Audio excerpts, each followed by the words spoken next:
Terima kasih Bapa, terima kasih Yesus. Ajaib Engkau Tuhan di dalam kehidupan kami. Kami boleh ada sampai detik ini Tuhan, semua karena kemurahan-Mu.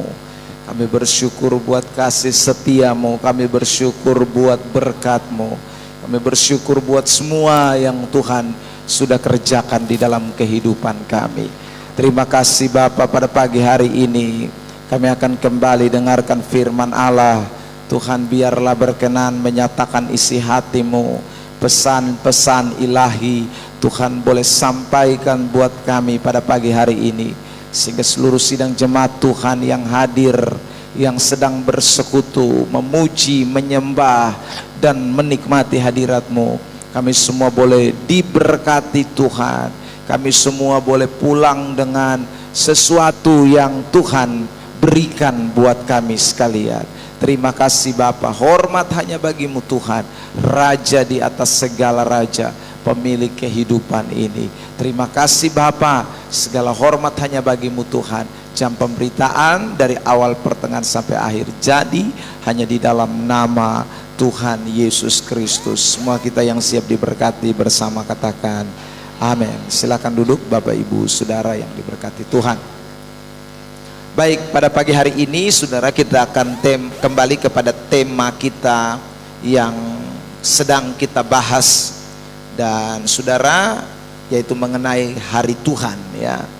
Saudara yang diberkati Tuhan Yesus Kristus, sekali lagi bahwa hari ini kita masuk pada bagian yang kelima dari pembahasan khotbah kita mengenai hari Tuhan ini ya. Bagian yang kelima dari pembahasan kita, tampilkan di LCD.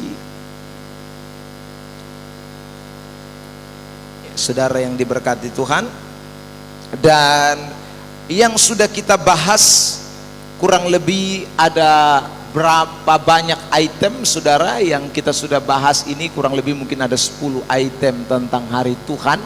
Dan hari ini kita akan mempelajari lanjutan dari pembahasan kita tersebut. Saya ajak kita untuk perhatikan terlebih dahulu.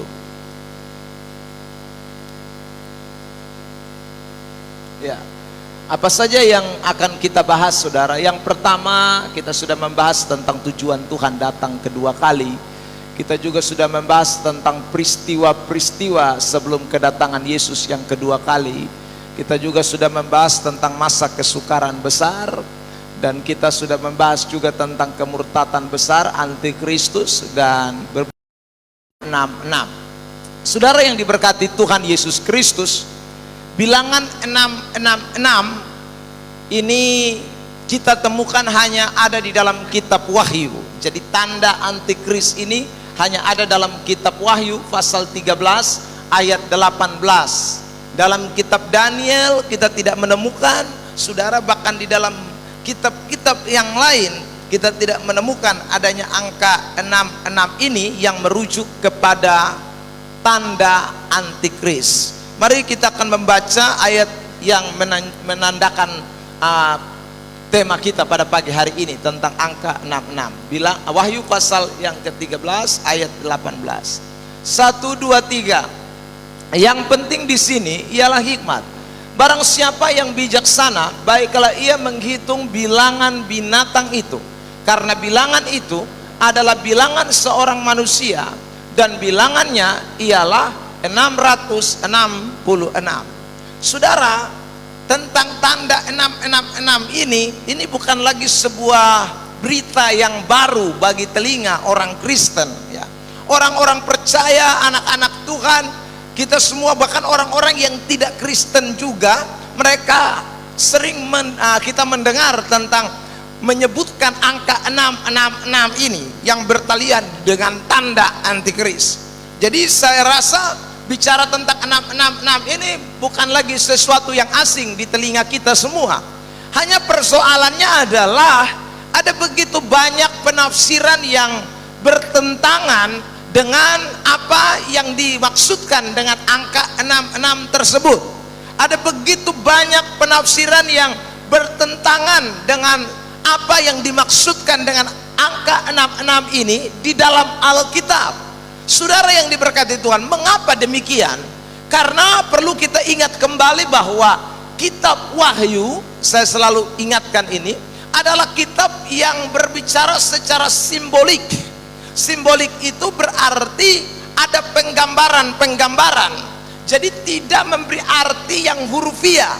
Jadi kalau kita baca 666, itu tidak berarti angka 666 atau 666. Kalau kita membaca ada 7 kakidian misalnya dalam kitab Wahyu, itu tidak berarti ada 7, saudaraku, bentuk kakidian. Kalau kita membaca, saudara, bilangan-bilangan yang lain lagi dalam kitab Wahyu banyak. Misalnya dalam kitab Wahyu pasal 2, waktu dikatakan jemaat Smyrna akan dipenjara selama 10 hari, angka 10 itu sebenarnya untuk hurufiah. Nah, ini adalah permainan simbolik yang ada dalam kitab Wahyu. Makanya Wahyu itu sendiri dalam bahasa Yunaninya dikatakan apokalipsis, artinya sesuatu yang tersembunyi, sesuatu yang tidak kelihatan lalu kemudian dibukakan. Karena itu, saudara, ayat-ayat di dalam kitab Wahyu atau huruf-huruf atau angka-angka di dalam kitab Wahyu itu mempunyai pengertian-pengertian yang tersembunyi atau simbolik, termasuk angka 666. Karena itulah membuat banyak orang mengeluarkan tafsiran-tafsiran. Oh, simbol 666 itu begini. Nah, itu karena adanya pernyataan demikian. Nah, hari ini saya ingin menunjukkan dulu beberapa perkembangan tentang penafsiran angka 66 yang bicara tentang antikris. Saudara yang diberkati Tuhan, kita pernah mungkin mendengar ada orang-orang yang menafsirkan angka 66 itu dengan menjumlahkan nilai alfabet atau nilai huruf yang ada pada sesuatu nama atau sesuatu benda. Kalau baca itu nama lalu mereka jumlahkan, hitung pi 666, maka itu lalu kemudian disebut antikris. Nah, itu kita sudah dengar lama sekali, saudara yang diberkati Tuhan. Nah, ilmu seperti ini disebut dengan geometrik.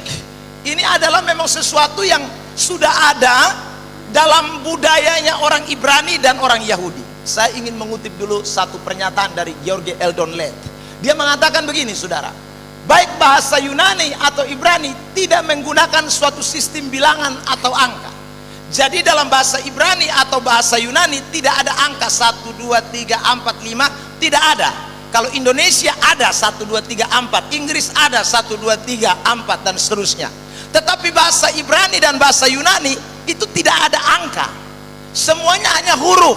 Nah, saudara yang diberkati Tuhan, karena itu sebagai ganti dari bilangan atau angka, huruf-huruf alfabet itu digunakan sebagai bilangan atau angka. Jadi mereka punya huruf itu juga angka di dalamnya, saudara. Jadi orang Ibrani dengan orang Yunani, A itu, B itu, C itu, semuanya ada nilainya atau ada angka-angkanya. Nah, karena itu, saudara yang diberkati Tuhan, orang seringkali kemudian mengkaitkan bilangan 666 itu dengan jumlah huruf atau jumlah nama atau jumlah kata-kata yang ada pada seseorang atau benda tertentu. Saya mau tunjukkan dulu ini, saudara yang diberkati. Perhatikan, angka-angka itu seperti begini. A itu 1, B itu 2, C 3, seterusnya, saudaraku. Nanti sampai ke J 10, langsung masuk K itu 20. Ya, sudah tidak ada 21, 22 tidak ada. Nah, L 30, M 40. Itu nilai angka yang diberikan, saudaraku, sampai nanti X itu 600, Z puncaknya adalah 800. Ya.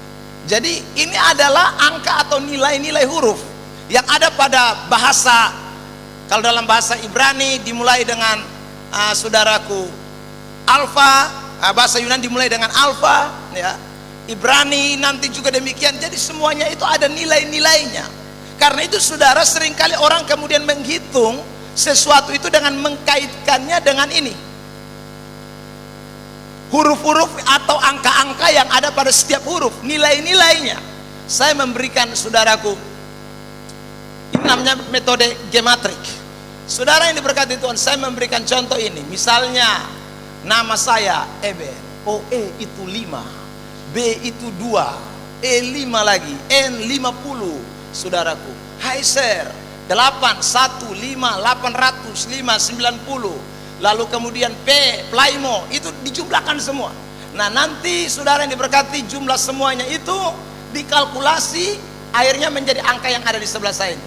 Nah saudara, 1181. Maka bilangan seorang yang bernama Ebenezer Plymo adalah 1181.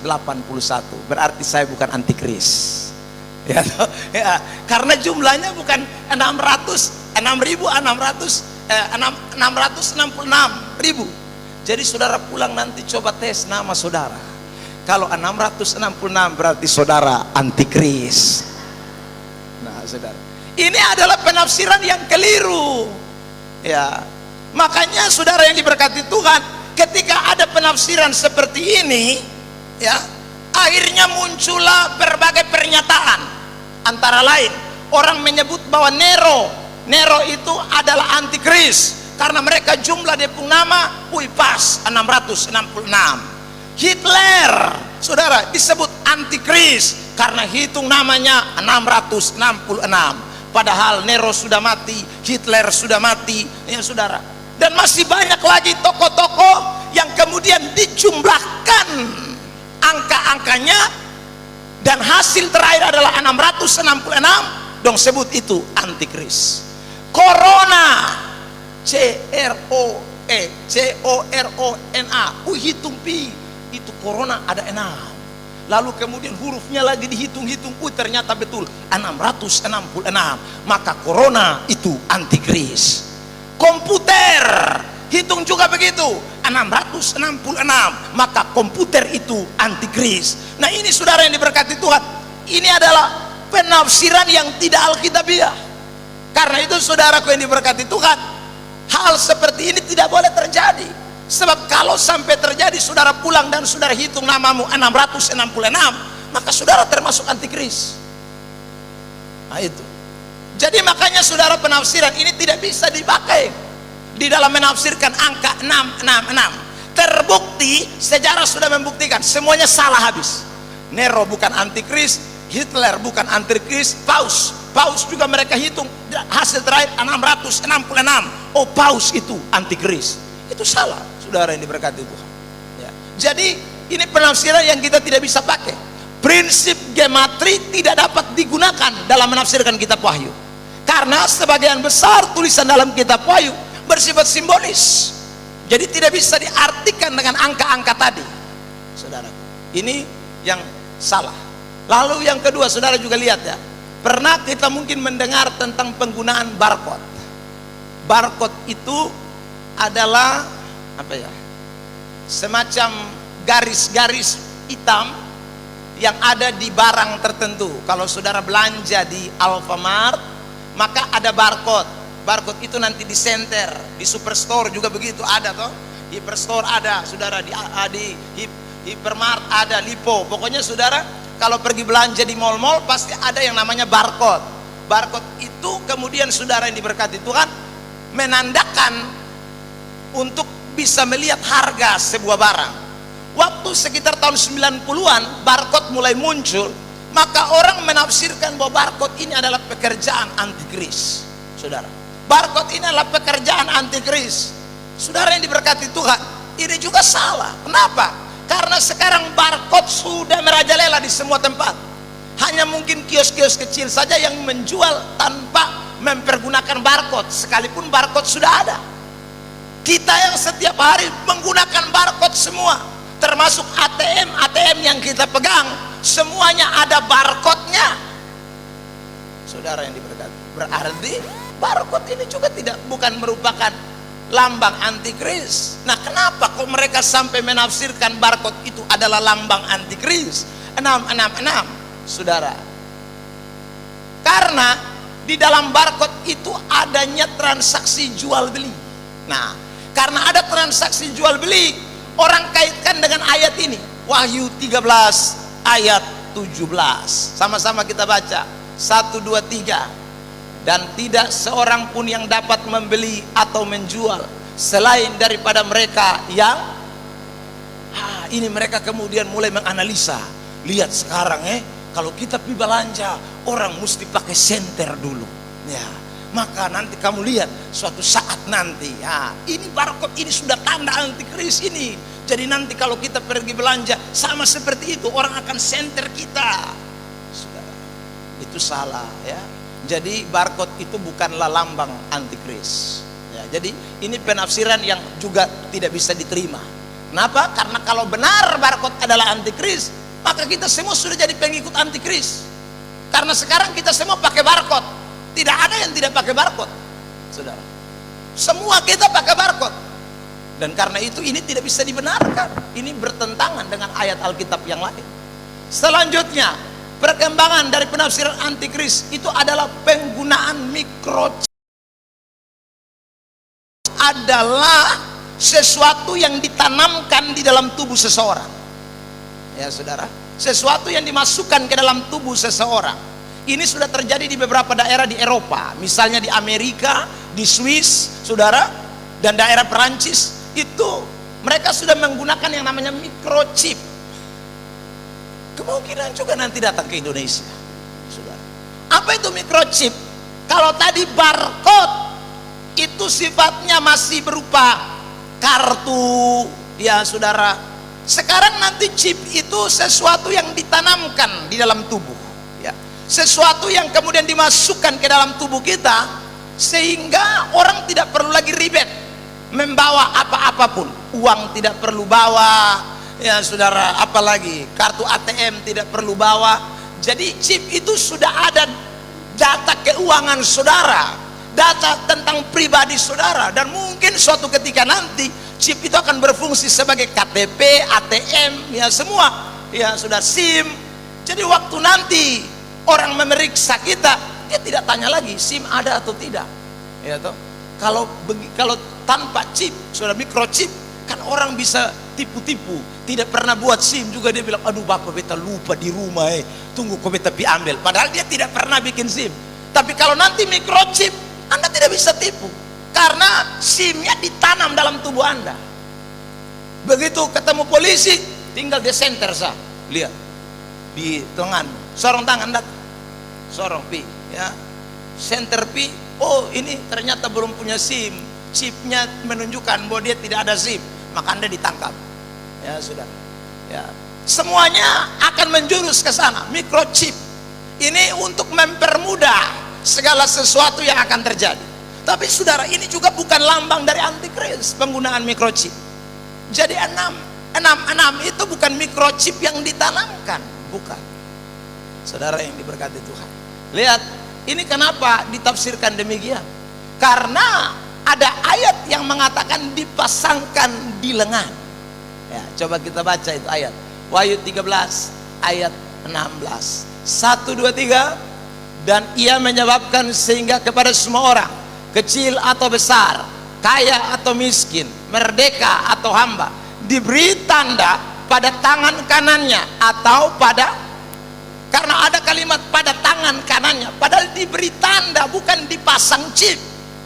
Jadi kita tidak bisa menafsirkan diberi tanda itu sama dengan dimasukkan chip ke dalam tubuh. Tidak bisa, saudara yang diberkati Tuhan. Nah, jadi ini sekali lagi juga penafsiran yang kita tidak bisa terima. Sekalipun kadang-kadang kalau secara logika dipikir-pikir, wih jangan sampai ya. Tapi sekali lagi ini bukanlah tanda antikris, belum. Ya saudara. Kemudian juga perkembangan selanjutnya adalah penggunaan vaksin yang sekarang sedang merajalela. Karena orang berpikir begini, wih barcode tidak jadi, lalu microchip juga kayaknya banyak yang tolak. Wah sekarang kita pakai vaksin saja, saudara.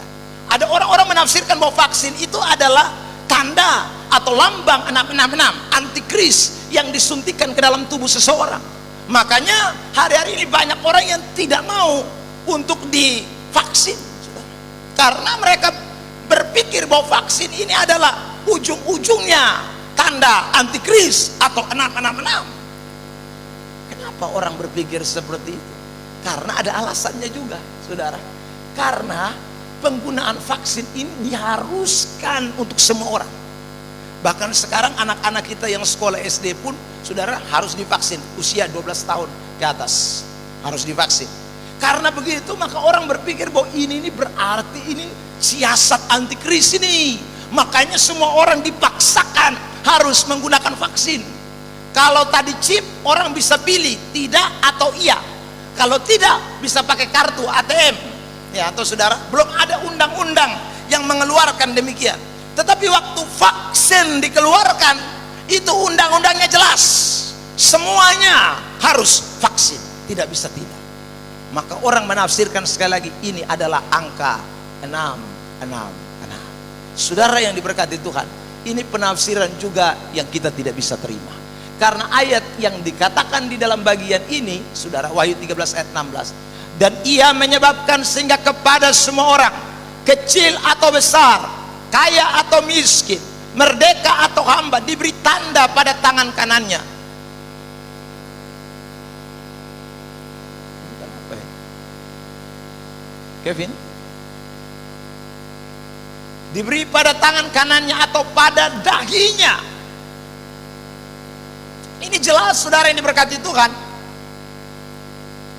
Semua orang di sini, kecil atau besar, kaya atau miskin, ini adalah orang-orang yang dipengaruhi oleh antikris yang akan mengenakan tanda itu. Yang tidak dipengaruhi tidak bisa. Tolong, itu dia longgar, dia pun cok-cokan nih.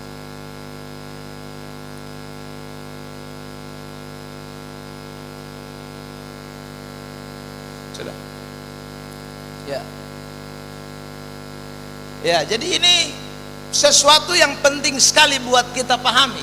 Sehingga saudara jangan berpikir bahwa wah, berarti kalau kita vaksin ini kita sudah termasuk di dalam antikris. Tidak. Orang-orang yang kemudian menyembah itulah yang kemudian dikenakan tanda antikris itu pada tangan atau pada dahi.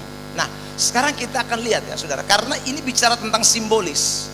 Ya, namanya simbolis itu tidak memiliki arti yang hurufiah. Sama seperti lambang negara kita adalah Garuda Pancasila. Itu simbol. Garuda itu simbol. Saya mau tanya, sejak kapan Anda ketemu burung Garuda? Saya belum pernah lihat burung Garuda, saudara, yang asli. Patungnya banyak, tapi burung Garudanya itu tidak pernah ada. Tapi kok bisa ada burung Garuda, saudara? Karena itu simbol. Ada dia punya bulu di atas, saudara. Ada dia punya sayap berapa. Itu semua kan memberi makna, memberi arti. Jadi sebenarnya burung Garuda itu bukan hanya sekedar apa ya, lambang yang kita lihat lalu kemudian kita artikan, oh burung Garuda karena itu begini. Tidak, itu memberi makna yang ada tersembunyi di balik burung itu, namanya simbolik. Nah, itulah kitab Wahyu. Jadi angka 666, dahi, tangan, semuanya tidak bisa diartikan secara hurufiah. Semuanya adalah simbol yang dimana makna tersembunyi ada di baliknya. Nah, untuk bisa mengerti tentang simbol-simbol itu, maka saudara, Alkitab itu mesti menafsirkan Alkitab itu sendiri. Jadi tidak boleh ditafsirkan oleh yang lain. Alkitab itu ditafsirkan oleh Alkitab itu sendiri. Kalau di dalam kami mempelajari, saudaraku, teologia di kampus, maka itu disebut dengan eksegesa. Kalau eksegesa itu berarti saya memasukkan pendapat saya ke dalam Alkitab. Jadi seperti tadi, vaksin saya masukkan untuk kaitkan dengan angka 66. Ini microchip saya masukkan untuk kaitkan dengan angka 66. Itu namanya eksegesa. Itu penafsiran yang salah. Penafsiran yang benar, saudara diberkati, adalah ketika Alkitab itu menafsirkan Alkitab itu sendiri. Jadi tidak boleh kita campur tangan di dalamnya, nanti salah, saudara yang diberkati. Nah, karena itu sekarang kita akan lihat ini, apa yang dikatakan Alkitab mengenai ini. Jadi semua yang diungkapkan ini jelas tidaklah benar. Yang tadi kita awal-awal itu, karena ini menafsirkan ayat tanpa memperhatikan keseluruhan dari kalimat dalam ayat tersebut, juga tidak melihat konteks dengan baik. Nah, sekarang kita akan lihat apa yang Alkitab katakan mengenai angka 66 ini secara Alkitabiah ya. Jadi saya ulang, Alkitab menafsirkan Alkitab itu sendiri. Tanda 666 ditaruh di lengan kanan dan dahi. Apa maknanya ini? Sekarang kita akan lihat ya. Ini perhatikan kalimat yang saya garis bawahi. Diberi tanda pada tangan kanannya atau pada dahinya. Nah, apakah ini kalimat yang saudaraku baru pertama kali muncul di dalam Alkitab? Jawabannya tidak.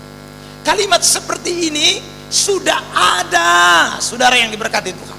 Menaruh tanda pada lengan dan dahi bukanlah hal yang baru bagi Yohanes, karena itu sudah ada sejak zaman perjanjian lama. Nah, sekarang kita lihat ya beberapa ayat saya kutip. Misalnya Keluaran 13 ayat 8. Sama-sama kita baca ayat ini dalam hitungan ketiga. 1, 2, 3.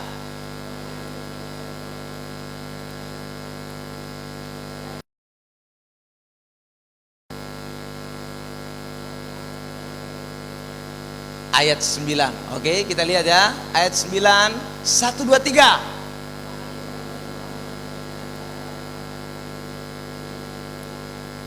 Sampai situ dulu.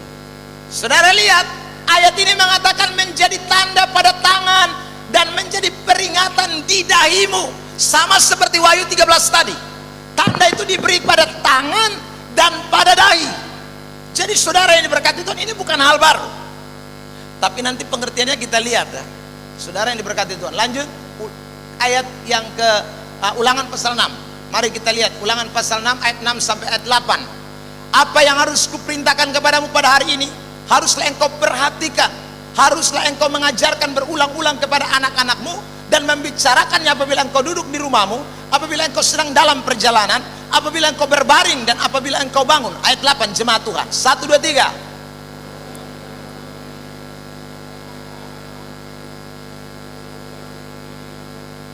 Perhatikan ya. Jadi ada tanda di tangan dan ada tanda di dahi sebagai lambang. Saudara yang diberkati Tuhan.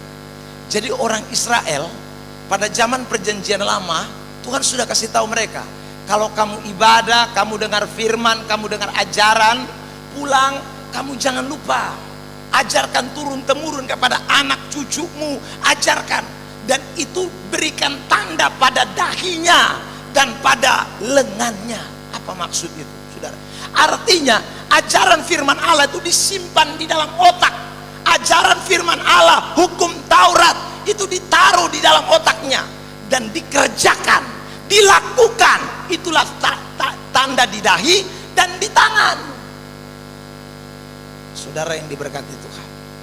Jadi ini bukanlah hal baru. Makanya ketika kitab Wahyu bicara tentang tanda di tangan dan tanda di dahi, ingat, oh itu berarti melukiskan tentang ajaran hukum yang harus dipegang oleh seseorang, yang harus dijadikan dasar bagi seseorang.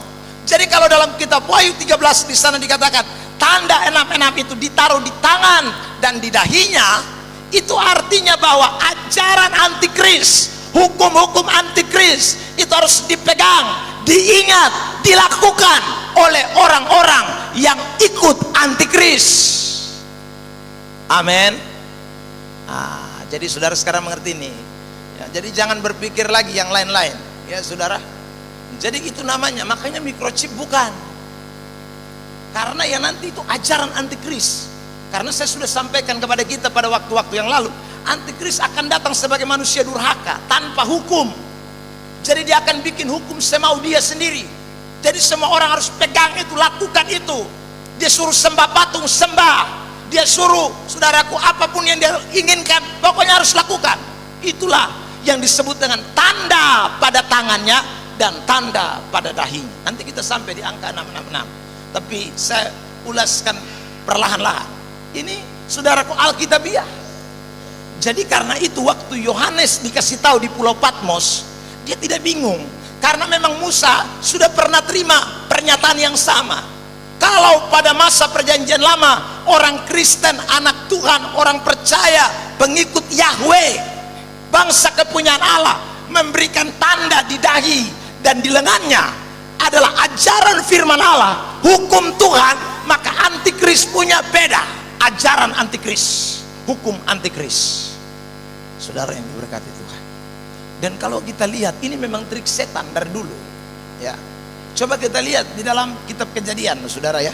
Saya mundur sedikit, kitab Kejadian, waktu manusia diciptakan. Manusia kan sudah dikasih aturan. Aturannya adalah Adam dan Hawa, lu boleh makan semua yang ada di dalam taman ini, terkecuali pohon pengetahuan yang baik dan yang jahat. Saudaraku, tapi setan datang. Dia kasih masuk dia punya ajaran lagi. Wih, salah itu, yang betul itu, lu makan ini buah supaya lu sama dengan Tuhan Allah. Nah itu ajaran yang dia masukkan ke dalam pribadi Adam dan Hawa. Jadi memang trik setan itu dari dulu memasukkan ajarannya supaya diingat, supaya dipegang, supaya dilakukan. Makanya tanda 6. Kenapa dikatakan di lengan dan di dahi? Di dahi itu maksudnya supaya ajaran antikris itu masuk dalam pribadi orang itu. Makanya di awal-awal itu kita bahas panjang lebar soal ajaran antikris. Semua kita sudah bongkar habis yang tadi saya sudah sebut-sebut. Ya. Mulai dari nubuatan perjanjian lama, ini kita penting sekali supaya kita tidak akan terjebak ke dalam ajaran antikris. Ya. Jadi itulah yang dimaksud dengan tanda yang ditaruh di tangan dan di dahi. Ya. Artinya itu, artinya adalah ajaran antikris saya ingat, hukum antikris saya ingat dan saya mau lakukan. Apapun antikris suruh, saya lakukan.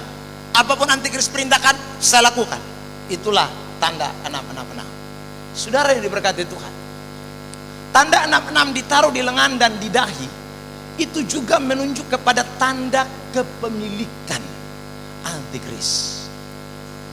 Ya, jadi saudara, itu menunjukkan tanda kepemilikan. Di dalam kekristenan hanya kita mempercayai, bukan kekristenan, di dunia ini hanya ada 2 tanda kepemilikan. Yang pertama adalah tanda kepemilikan setan, dan yang kedua adalah tanda kepemilikan Tuhan. Makanya dua-dua ini memiliki tanda. Ya saudara, coba perhatikan. Saya mau bandingkan dengan kitab Wahyu pasal 7 ayat 3. Nanti di sana dikatakan bahwa kita juga akan menggunakan tanda. Ini adalah orang-orang percaya. Tapi tandanya adalah materai, sama di dahi juga. Sama ditaruh di dahi. Lihat ya, Wahyu pasal 7 ayat 3. Mari kita baca. 1, 2, 3.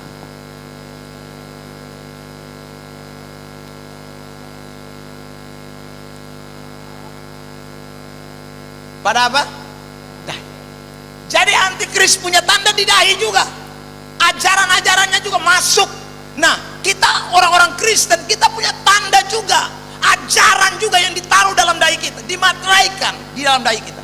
Kita pun tanda apa? Pertanyaannya. Saudara lihat, Alkitab menjelaskan tentang materai itu. Mari kita baca saudaraku dalam Efesus 1 ayat 13 dan suratan Korintus. 1, 2, 3. Di dalam dia kamu juga, karena kamu telah mendengar firman kebenaran, yaitu Injil keselamatan. Di dalam dia kamu juga, ketika kamu percaya di yang, nah Roh Kudus itu tanda. Dijelaskan di mana? Korintus. Mari kita lihat 2 Korintus 2 ayat 2 Korintus 1 ayat 22. 1, 2, 3. Tanda miliknya atas kita dan yang memberikan Roh Kudus. Sampai situ saja. Jadi saudara, antikris punya tanda ajaran palsunya, ajaran sesatnya. Kita orang-orang Kristen punya tanda materai. Apa itu? Roh Kudus. Ajaran firman Allah, kebenaran yang kita terima, Efesus 1 tadi mengatakan, itu dimateraikan oleh Roh Kudus yang dijanjikan. Makanya saudara yang diberkati Tuhan, sekarang pertanyaannya, tanda itu ada pada kita atau tidak? Kalau sekarang kita tidak pernah ikuti suara Roh Kudus, berontak kepada Tuhan terus, ya toh, Tuhan bilang setia, pamokol terus. Tuhan bilang bertobat, tidak mau bertobat. Nah ini berarti orang ini belum punya tanda kepemilikan. Karena kalau ada tanda kepemilikan, maka dia dimateraikan oleh Roh Kudus. Alkitab berkata dalam Roma pasal yang ke-8 ayat 14, anak-anak Allah dipimpin oleh Roh. Roh omong apa? Ikut. Itu namanya Anda punya tanda kepemilikan di dahi. Di dalam otak kita ini ada Roh Kudus yang bekerja. Ajaran firman Allah. Makanya kita tidak bisa melenceng kiri, melenceng kanan. Yang kita ikuti ajaran Tuhan, ajaran Roh Allah yang bekerja dalam diri kita. Itu tanda pematraian, saudara. Itu tanda yang kita miliki. Jadi orang-orang yang nanti masuk di tanda 666 itu sudah pasti mereka yang tidak punya tanda kepemilikan sebagai anak Allah. Ajaran yang mereka ikuti bukan ajaran Tuhan, ajaran semau gue, ajaran setan. Itu nanti antikris tinggal caplok-caplok saja ya, karena memang mereka tidak punya tanda kepemilikan, saudara. Tapi kalau saudara punya tanda pematraian namanya Roh Tuhan dalam pribadi kita, kita tidak mungkin bisa masuk ke dalam tanda 66 itu. Karena kita benar-benar dilindungi, tadi dikatakan oleh firman Tuhan ya. Anda dilindungi oleh Tuhan. Sekarang kita akan lihat siapakah yang mengenakan tanda 66 ya. Saudara ingat, tanda itu melambangkan ajaran hukum yang ada. Sekarang kita akan lihat siapa yang mengenakannya. Perhatikan ayat 16 dari kitab Wahyu pasal 13. Ia menyebabkan sehingga kepada semua orang, perhatikan kalimat ini, semua orang, kecil atau besar, kaya atau miskin, merdeka atau hamba, diberi tanda pada tangan kanannya atau pada dahinya. Wih, semua orang, miskin, hamba, merdeka, semua, saudaraku. Nah, kira-kira semua orang itu siapa? Mari sekarang kita perhatikan, saudara yang diberkati Tuhan, ayat sebelumnya. Kitab Wahyu pasal 13. Lihat ayat yang ke-14. Tadi kita baca ayat 16. Sekarang kita baca ayat yang ke-14 dalam hitungan ketiga jemaat Tuhan membaca. 1, 2, 3.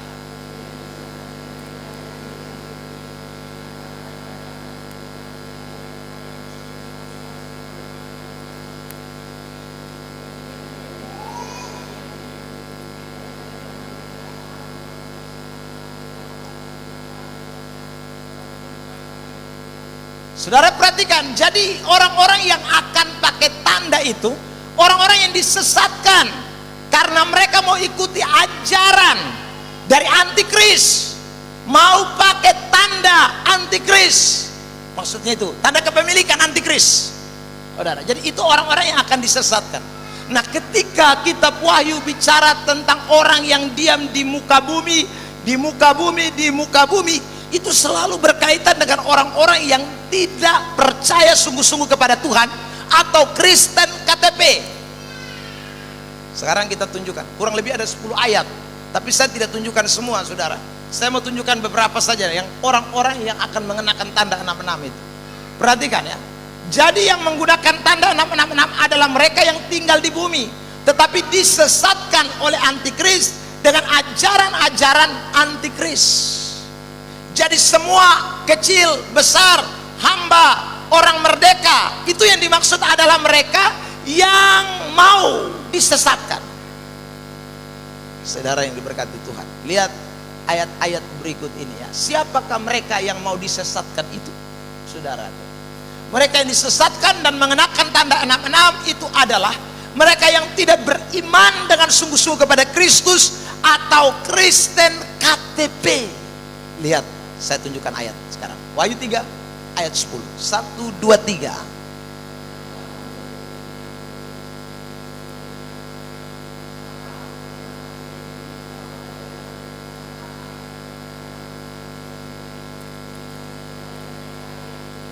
Saudara perhatikan, kalau kita menuruti firman Allah, tekun menantikan, dikatakan dilindungi kita dari hari pencobaan itu.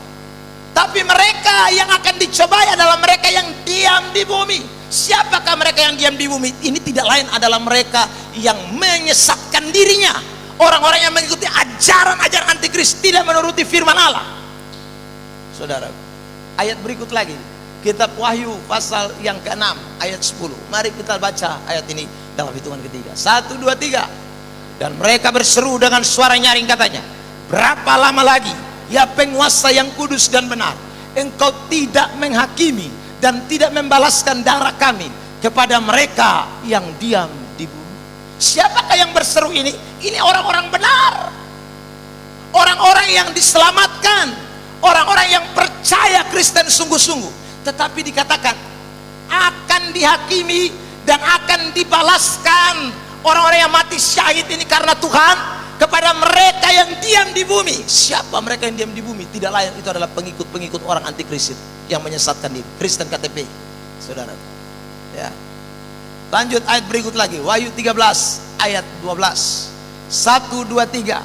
Dan seluruh kuasa binatang yang pertama itu dijalankan di depan matanya.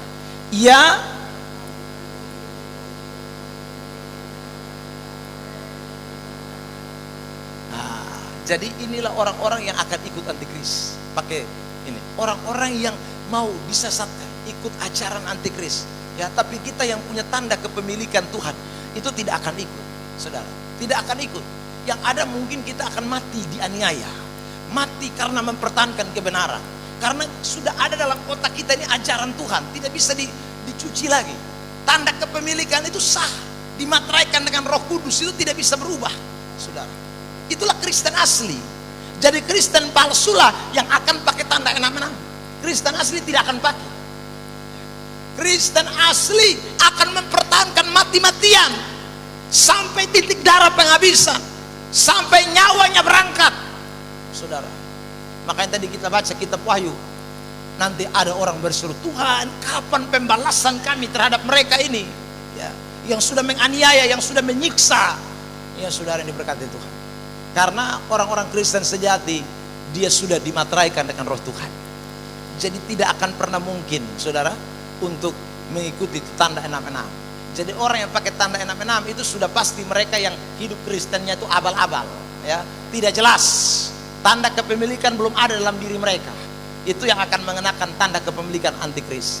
Sekarang kita akan lihat apa makna angka 666 tersebut. Saudara yang diberkati Tuhan, angka 666 dikatakan adalah bilangan seorang manusia. Ingat ya, 666 itu adalah bilangan dari seorang manusia. Kok kenapa manusia itu dikasih angka 6? Itu tentu ada latar belakangnya, tentu ada maksudnya, saudara. Dan ini memang alkitabiah. Bilangan manusia itu adalah bilangan 6. Karena manusia itu diciptakan pada hari yang ke-6. Makanya angka 6 itu adalah angka manusia. Angka 7, angka sempurna, kesempurnaan Allah. Angka 7 itu, saudara. Orang Israel mempercayai ada 3 angka sempurna. Angka 3, angka 7, angka 10. Kalau 10 itu sempurna dalam arti lengkap. 7 itu sempurna dalam arti apa? Kepemilikan Tuhan, saudaraku yang diberkati Tuhan. Sementara 3 itu juga sempurna, juga yang memiliki arti juga berkaitan dengan keilahian Tuhan, saudara yang diberkati Tuhan. Makanya ada, nanti kita lihat ada ayat yang mengatakan kudus, kudus, kudus 3 kali, ya saudara. Orang Israel, ya saudara yang diberkati, mempercayai itu sebagai angka yang menunjuk kepada kesempurnaan. Nah, angka 6 itu sekali lagi adalah angka manusia sesuai dengan Wahyu tadi, dan juga di dalam kitab Kejadian ini pasal 1 ayat 27 dan 31. Mari saya baca ayat 27 dan Bapak Mama Saudara nanti baca ayat 31. Maka Allah menciptakan manusia itu menurut gambarnya, menurut gambar Allah diciptakannya dia, laki-laki dan perempuan diciptakannya mereka. Ayat yang 31. Silakan.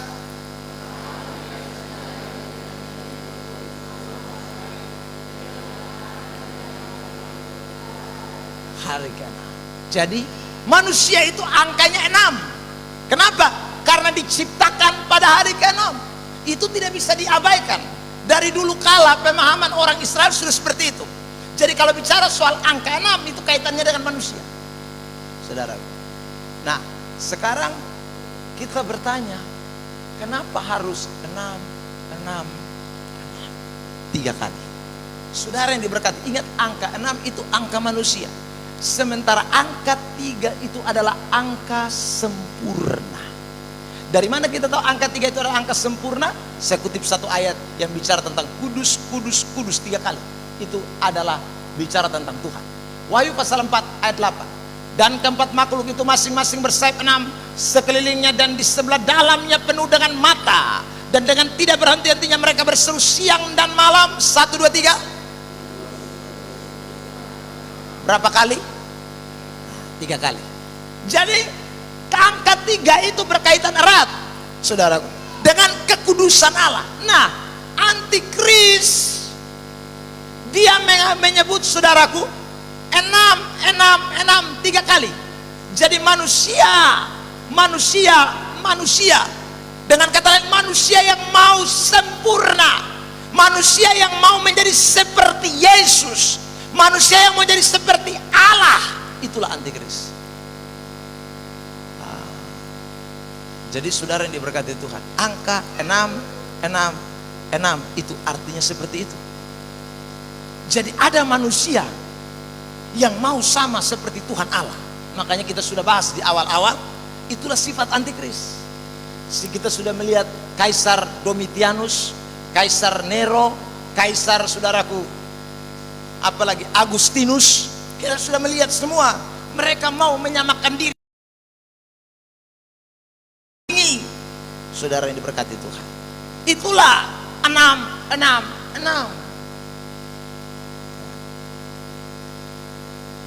Jadi kalau ada sifat 6 itu bahaya sekali. Orang yang mau sempurna tidak ada ya, makanya nanti Tuhan akan hancurkan dia, karena dia mau sempurna seperti Tuhan Allah. Tidak bisa. Memang dari dulu trik setan kan begitu. Nah, tadi saya kutip Kejadian, kan saudara lihat, manusia itu dibuat mau menjadi sama seperti Allah. Makanya Kejadian pasal 3 tawarannya jelas, lu makan ini buah, nanti lu sama dengan Tuhan Allah. Manusia yang diciptakan di hari ke-6 itu sudah diajak untuk jadi 6 sejak Kejadian, saudara, menyamai diri Allah, tapi gagal di Kejadian pasal 3. Ya saudara, dia gagal. Kenapa gagal? Karena kemudian Tuhan datang angka manusia. Lalu Kejadian pasal 3 ayat 15, nubuatan tentang penebusan terjadi, maka setan gagal, saudaraku. Maka dia cari kira-kira siapa yang saya bisa jadikan ini, ya. Dia cari tokoh-tokoh semua banyak. Makanya kita temukan banyak tokoh yang melawan Tuhan Allah, ya saudara. Tapi rasanya juga belum cukup. Nanti puncaknya dia akan pakai satu pribadi lagi yang namanya antikristus, yang mau sama seperti Allah benar-benar. Dan ini antikris diberi kuasa, saudara. Kalau Adam tidak diberi kuasa, ya, kalau yang lain-lain tidak diberi kuasa, tapi nanti antikris ini dikasih kuasa. Itulah 6. Jadi saudara yang diberkati Tuhan, pada pagi hari ini Tuhan tolong kita semua supaya jangan gampang dipengaruhi dengan yang lain-lain, ya. Jadi 6 itu belum datang, ya saudara. Nanti kalau dia datang, dia mau sama seperti Tuhan Allah. Kalau dia sudah datang, maka semua yang dia ajarkan harus diikuti oleh mereka. Kalau tidak ikuti, berarti selesai, ya saudara. Orang yang tidak ikuti itu hanya sekali lagi orang-orang yang memiliki tanda di dahinya materai Allah, yaitu Roh Kudus, ajaran firman. Tapi kalau tidak, maka setan akan pasang di materai. Setan akan pasang di tanda. Tandanya adalah sekali lagi 6. Secara simbolis maksudnya semua akan tunduk untuk taat kepada satu kekuatan, satu pengaruh, satu kekuasaan. Di awal-awal kita sudah bahas juga bahwa ini adalah suatu pemerintahan besar. Bukan hanya satu suku, bukan hanya satu, ya, kelompok. Ini nanti akan jadi satu pemerintahan besar yang akan menguasai seluruh dunia. Itulah tanda 6. Nah, kiranya kebenaran pada pagi hari ini menolong kita sekalian, ya, sekali lagi saudara, supaya kita betul-betul memahami. Hari ini kita tuntaskan ini masalah antikris. Jadi sudah tidak akan lagi saya bahas mengenai antikris, karena sudah lengkap 6 pembahasan secara total. Jadi kita akan lompat nanti pada bagian selanjutnya tentang masih hari Tuhan. Saya akan bicara soal hari Tuhan, penghakiman nanti bagaimana, ya saudara, neraka bagaimana, sorga, nanti semua kita akan bahas sampai tuntas. Ini pelajaran menarik untuk kita. Ingatlah saudara, hanya ada 2 tanda kepemilikan di dunia ini, kepemilikan Tuhan dan kepemilikan setan. Kepemilikan setan itulah 6. Kenapa 6? Angka 6 bicara tentang manusia, dan 3 kali itu bicara tentang kesempurnaan kekuatan manusia. Ingin menyamai Allah, tapi tidak akan pernah bisa. Itu saja yang kita dapat pelajari pada pagi hari ini. Tuhan Yesus memberkati kita. Mari seluruh pemain musik maju ke depan dan kita bersyukur buat firman Tuhan. Haleluya.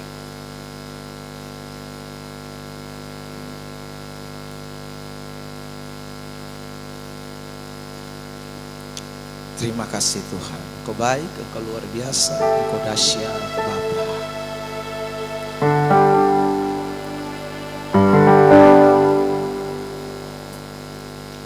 Haleluya. Kita naikkan pujian, Roh-Mu yang hidup penuhiku. Datang rapiku, Roh Kudus, tanda pematraian kita. Roh Kudus, jaminan kita. Tidak ada yang lain. Percaya waktu hidup kita dipimpin oleh Roh, maka kita akan semakin hidup lebih kuat lagi dalam Tuhan.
saudara menjadi milik kepunyaan Allah.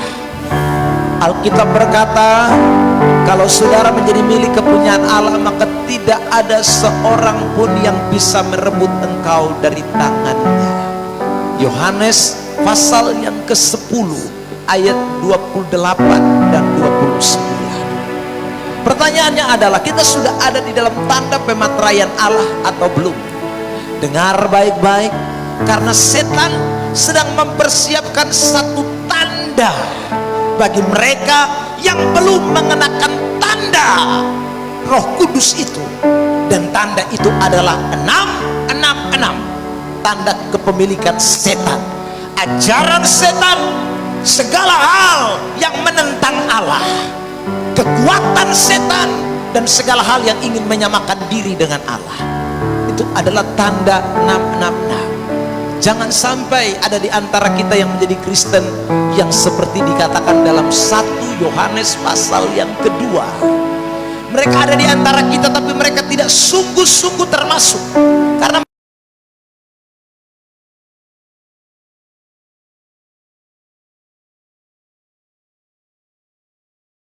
ini pasti akan disesatkan dan akan menggunakan tanda 666 itu. Tuhan tolong kami semua yang dengar firman hari ini. Bukan kebetulan Tuhan bicara bagian ini Tuhan. Mungkin hamba sudah menjadi gembala di tempat ini 11 tahun, tapi hari ini hamba baru berbicara untuk pertama kalinya tentang bagian ini Tuhan. Bahkan juga mungkin ada begitu banyak kami yang baru pertama kali dengar khotbah ini setelah kami sekian lama jadi Kristen Tuhan.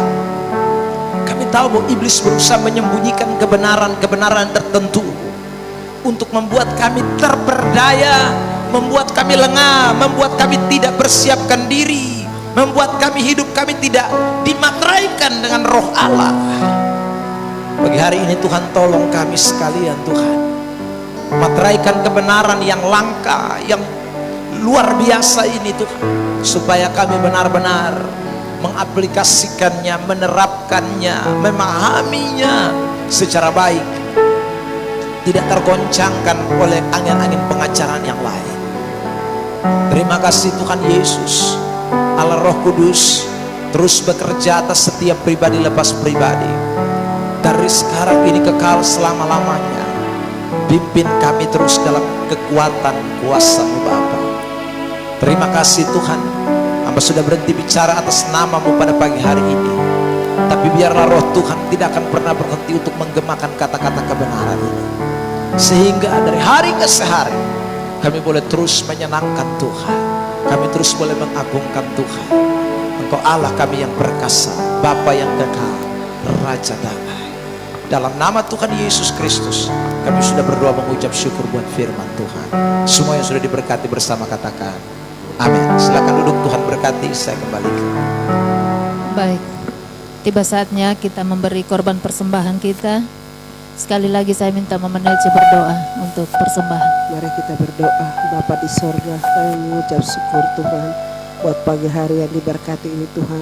Kami sudah mendengarkan kebenaran firman-Mu Bapa. Biarlah firman-Mu boleh menjadi pedoman dalam kehidupan kami Bapa. Terima kasih Tuhan, tiba waktunya untuk kami memberikan korban persembahan Bapa. Mari Engkau memberkati setiap pemberian kami guna pekerjaan-Mu. Dalam nama Yesus kami siap memberi, haleluya, amin. Baik, kita memberi korban persembahan kita kepada Tuhan. Kita angkat pujian, jangan lelah bekerja di ladang Tuhan. Haleluya.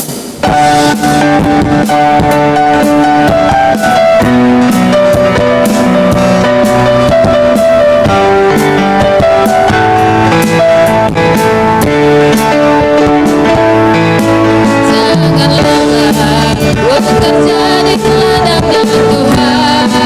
Roh Kudus yang beri kekuatan, yang mengajar dan menambah. Jangan lelah bekerja bersama Tuhan.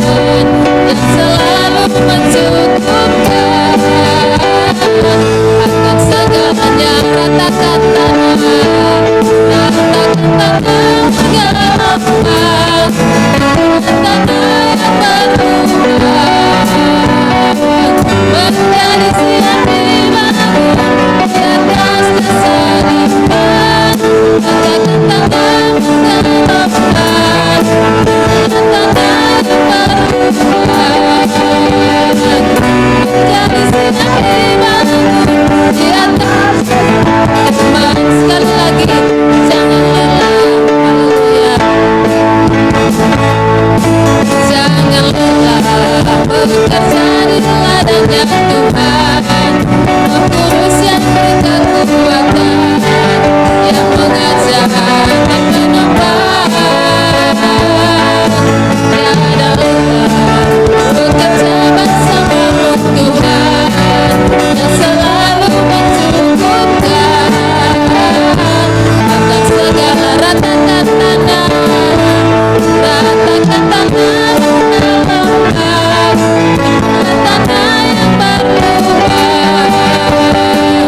menjadi siang dibangun di atas dasar iman. Ratakan tanah yang berlubang, tanah yang berlubang,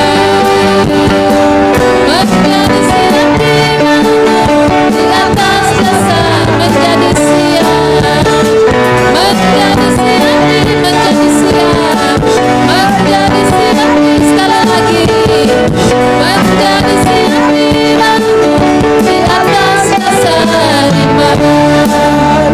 Haleluya, Tuhan Yesus memberkati kita semua. Sebelum mengakhiri ibadah kita pada pagi hari ini, saya akan membacakan warta